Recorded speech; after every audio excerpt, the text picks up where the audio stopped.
এই মেয়েটা দেখেন ভীষণ একটা ভয়াবহ হাসব্যান্ড পেয়েছে। যে হাসব্যান্ড তাকে দিয়ে সব কাজ করায় বিশ্রী বাজে একটা পুরুষ।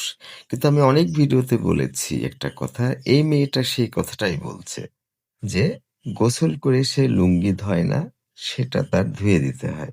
আমি বহু ভিডিওতে বলেছি যে একটা পুরুষের যদি এই স্বভাব থাকে একটা ছেলের, লুঙ্গি ধয় না গোসল করে, তখনই কিন্তু ওই পুরুষকে, ওই ছেলেকে আপনার বিয়ে করা যাবে না। তার মানে হলো যে একজন নার্সিসিস্ট, যে নিজে আরামপ্রিয়, কোনো কাজ সে করতে চায় না, তার স্ত্রীকে দিয়ে সবকিছু করাবে।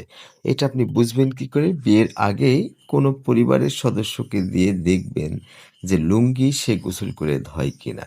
কিন্তু এই মেয়েটা জানে না, সেই মেয়েটা অনেকগুলো কথা বলেছে। কিন্তু এই কথাটা সে বোঝেনি যে আসল বিষয়টা হলো যে এই পুরুষ লুঙ্গি গোসল করে ধয় না, তার মানে হলো সে অলস, সে নিজের সুখে উন্মত্ত, সে অন্যকে কষ্ট দিবে, নিজের সুখে থাকবে। ভয়াবহ এমপ্যাথি এর নাই, নার্সিসিস্ট, ম্যালিগন্যান্ট নার্সিসিস্ট।